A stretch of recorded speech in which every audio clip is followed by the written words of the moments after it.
I'm Brad Blank, and this is Shelley Tracy, and we collaboratively work with 7th grade science. And we've been working as a partnership for the last couple of years. We have a lot of things in sync. I've been out of the country with one of our 8th grade classes for a little while, feeling a little bit disconnected as we normally do this more frequently. And we're trying to make the most of this time for our 7th grade science class. Great. And Shelley, based on what we talked about in passing in the hallways and all that, we have kind of an agenda set up where we're touching base on what the curriculum moves forward.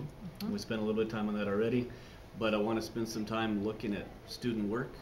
And the sub last week gave some formatives. I've not looked at them, want to ground on that and kind of get things set up that way. Yep. Okay. Yeah, I really have some questions for you, and I brought some student work so that we could look at some graphs together to talk about that consistency and whether the tracking is working, and maybe build in some self-advocacy. I need help with that. All right. So then let's focus most of our time on that, but let's recap so we know where we're going again next week. Yes. So we're in the middle of cell structure and function, building into DNA, cell division, and then genetics, right? Right. So that's our big plan. We have about 6 weeks to get to that endpoint with the genetics museum. Right now we're in the middle of cell organelles, and I think what we talked about too is kids have been doing some things, but I don't know if they've seen the pieces put together. Right. And so Monday, Tuesday, as we talked about, let's talk about how this works as a system, and we'll utilize the work they've done already, kind of their portfolio of their work, and see if we can solidify and concrete that learning target. So what we talked about is really the cell as a system, and we can use the analogy of Kinard at the same time. Instead of doing those two activities independent, let's have them look at a plant cell, an animal cell, connect it with each of the functions to our school, and they might be able to see that from a very small scale up to a larger scale. Yeah, and I kind of, when flipping it this year and having them look at the cells first, which has been really neat with the microscopes, the wonder is there, but I'm seeing that they really don't know what they're looking at, and when they're labeling stuff, it's going through the motions. So it'll be interesting, and I'd love to maybe give the kids a some sort of a survey later to ask them how that went for them once they understand these. But I feel like they really do, and maybe we'll have some ahas there, and it'll be a good flipped session. But maybe next year we'll have to reevaluate that. But let's do that. Let's look at having that part of our class next Wednesday, Thursday. Okay. And just give them so how did this feel? Exploring and looking at things and going from there. Yeah, because I like their feedback since we did it differently, because I'm not sure how it felt to them. I mean, they don't know any differently, but anyway, and doing the formatives. So I have the common formatives for cell functions, and that is, we've always done that no fault. They can take it as many times as they want.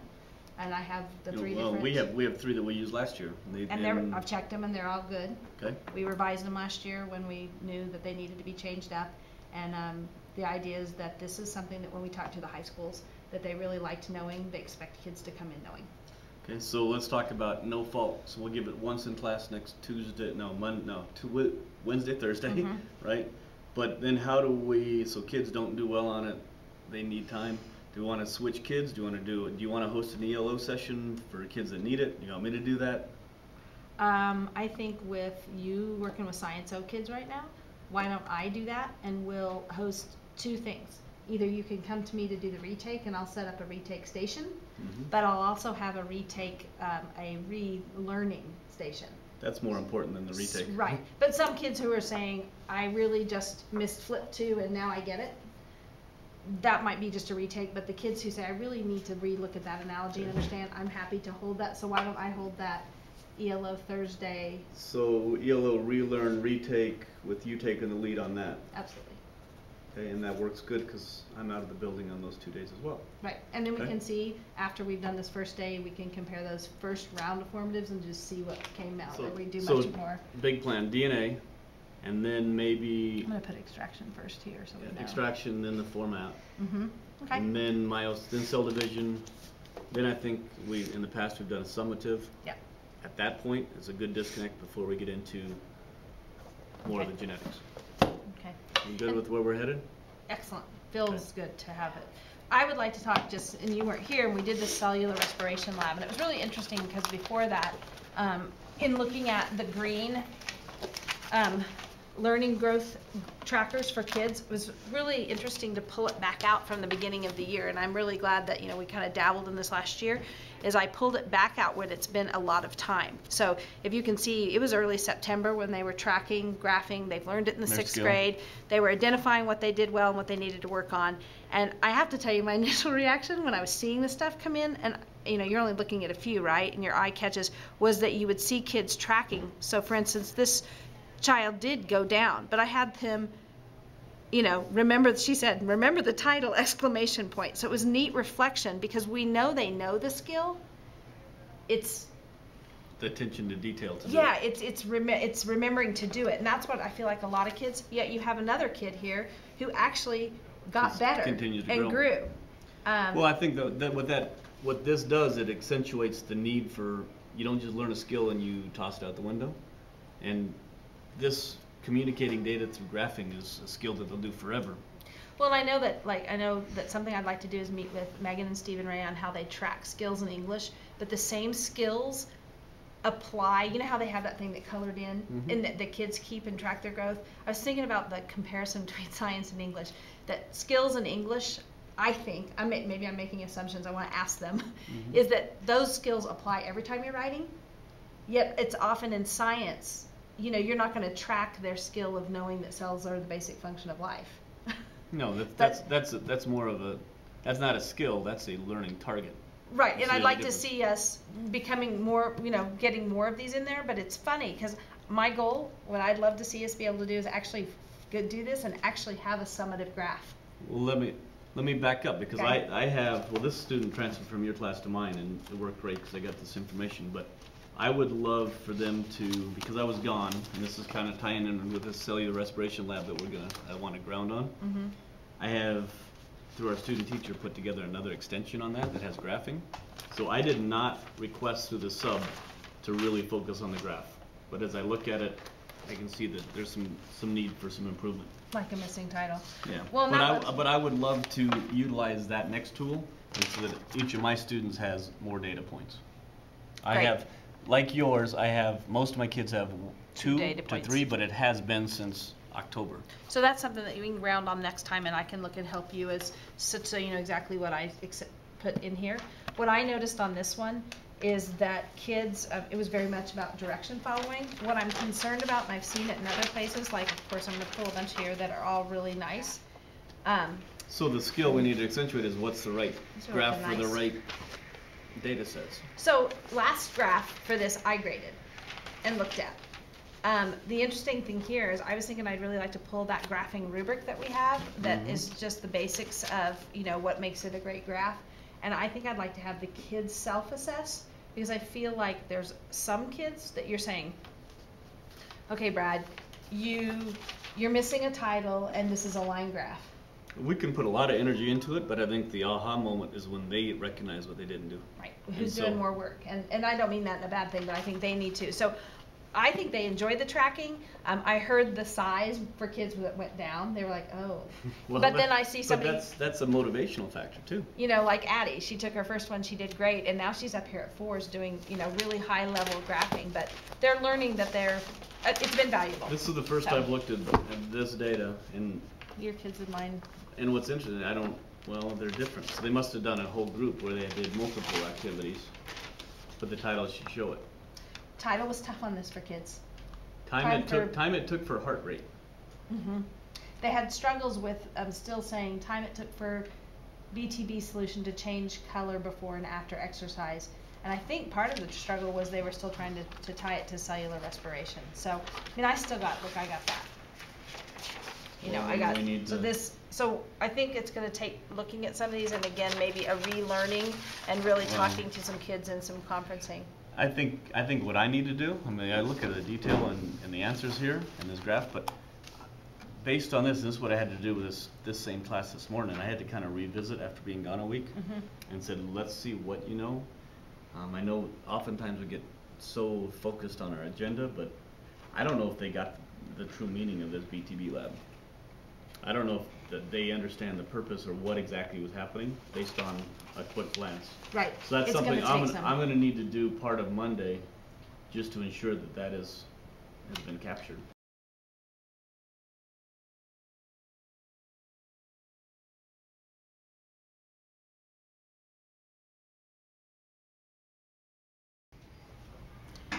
Hello, we are the 8th grade English team. I am Megan Kinard. This is Stephen Ray Parker. We have been teaching together for 4 years. And today we are evaluating our unit on argumentative writing and wrapping up the unit right before the state tests start next week. So let's begin. Okay. So as we look at argumentative writing, which has been a huge undertaking with the new standards and the new tests, this is all new. It's all new. Our plan, our book study, they say, I say, even the journey since August, I think my biggest concern has been how are we going to really get kids proficient to write an argument in a timed situation with incredibly high stakes by March 1st, and we are now here. But I think it was good that they mastered essay before going into argument writing. So they knew essay very well. So bringing in the stuff from They Say, I Say, and the various graphic organizers we've done to help them with argument has only helped. I think one of the biggest factors for success, when I look back at our data, even from the very first day of school, we did a practice paragraph with a pretest, moved through different types of paragraphs, and started moving into essay even in October with different interventions, different data charts, different strategies, so that by the time we were teaching argument now, we know they've mastered the writing standards and we only have to master argument. So I would be really curious how you taught argument and then how I taught argument, so we can pull the best of both worlds and see how it goes. Well, it definitely started with the graphic organizer that I put together for argumentative writing, and that came out of when we looked at the PARC rubric, and we started to take apart the PARC rubric and looking at things we were already doing, like claims and counterclaims, but then adding on. Plus, it helped that we moved the research paper when we looked at our data in second quarter. From 12th night. We usually do it during 12th night, but we realized they weren't ready, so we waited, which was great because you had already taught ethos, logos, pathos. Yes. I had not. So being able to bring that in during the research paper was great.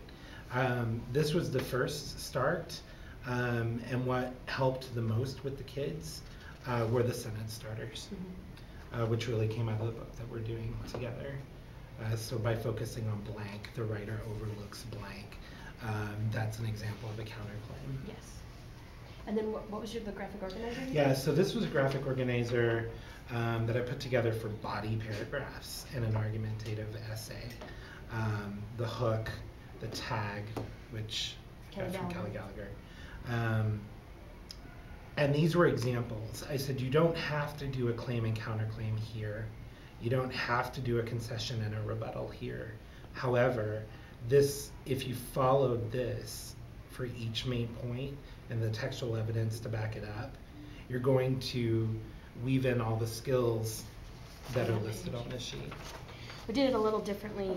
I had already taught ethos, logos, pathos, so we just reviewed that and made sure we were secure on those. And then we color-coded things in different colors. We did ethos, logos, pathos in a color, because those go together. We did evidence and proof together, because those, some people think those are the same thing. And then from claim, counterclaim, objection, rebuttal, concession, refutation, we did one color. But I was afraid the students were just going to hear the definitions and hear blah, blah, blah.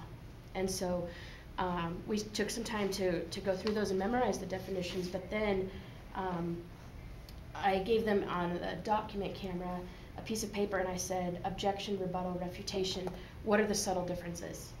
And they went back to the terms and found out what they were when they would use ethos, logos, pathos.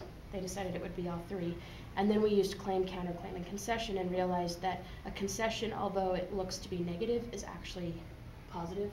We talked about in self-defense, if an attacker is coming, you use their momentum against them and twist it to your favor. And so we talked about that if you have a claim, that's your view, a counterclaim is the opponent's view, and a concession is where you twist it. So that in a yellow, red, red, 3 yellow, red, reds in a paragraph, you could still have 2/3 as your opinion. And we talked about in an argument, you can never say they're both correct or they're both balanced.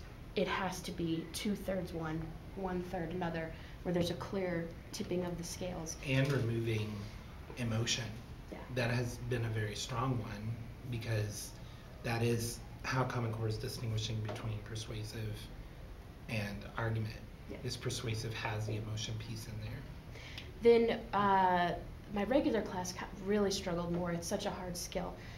So we started with our paragraph outline that we use, that they have used the whole year. But then they said, how do I put these new claim and counterclaim pieces in it? So we went back to our T-chart, all the way back from the beginning of the year, and they wrote each person's key points, Einstein's and Eisenhower's, and then they made notes, how can I twist this into a concession? Yes. How can I, whatever. And then when I look at the student work, there are some really awesome analysis points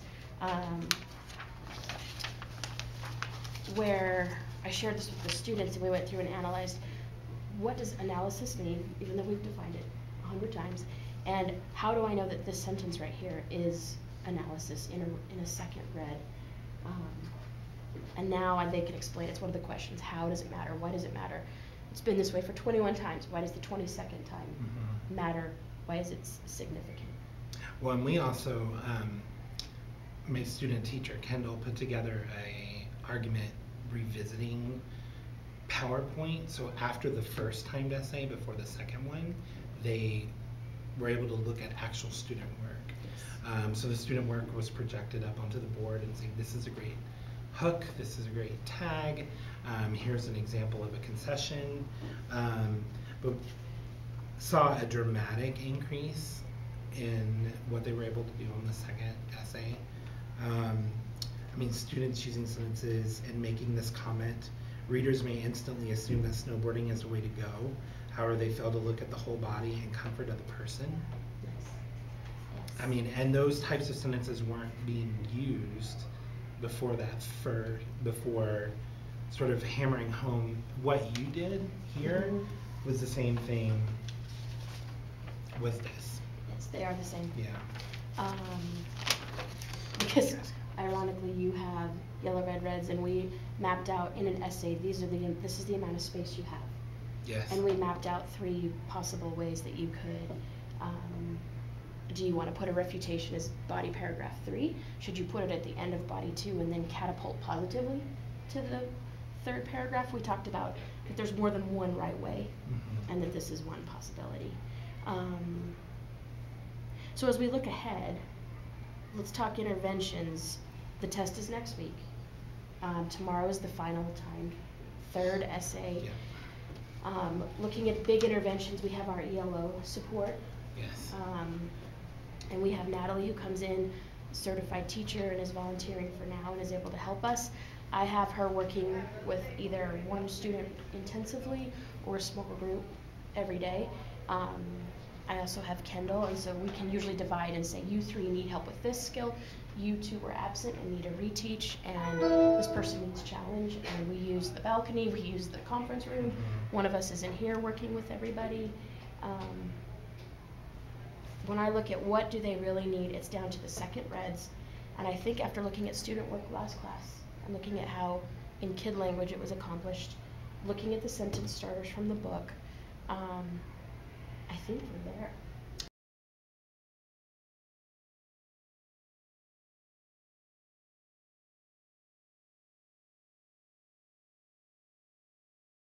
Hi, my name is Lindsay Matkin, and I am one of the Spanish teachers here. I'm also the World Language Department leader. So I'm going to introduce everybody and how we're meeting and what courses we teach. This is Erin LaRue. She's been with us for the last 8 years. She teaches Spanish 1A and Spanish 1B. This is Leslie Husted. She's been with us for 4 years. She also teaches level 1B and Spanish 1A for both our 6th graders and our 7th graders.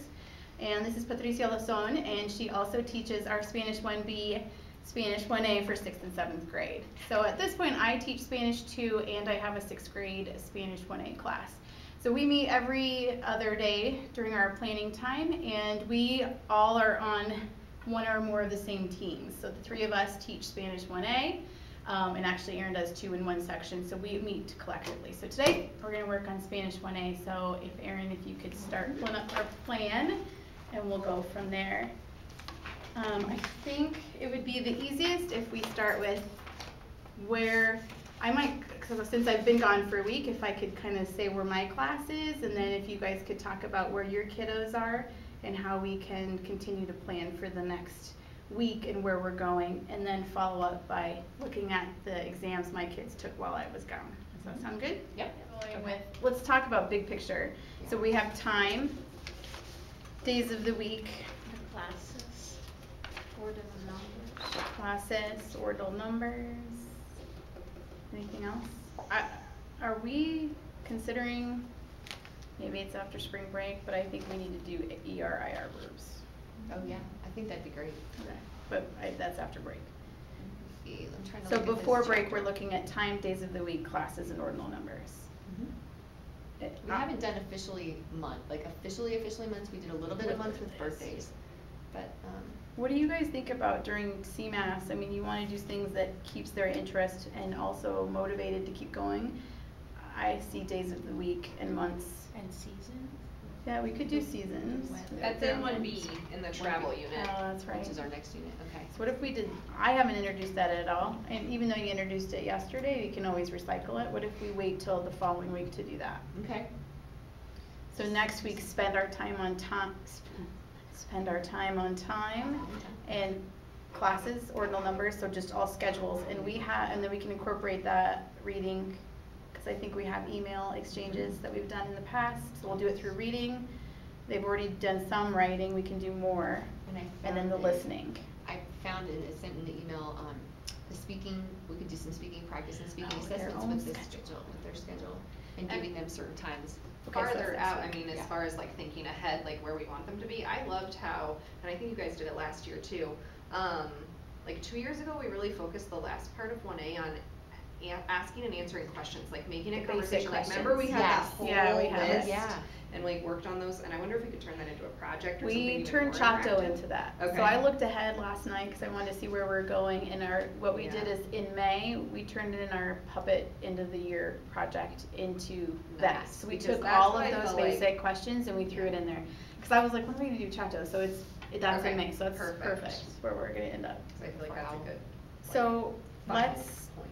let's do this. How about, let's do Monday, and then we'll finish up by talking, I need Yeah, help the on assessment. norming for our assessment and what you guys found, and also with that, well, maybe that's part of this.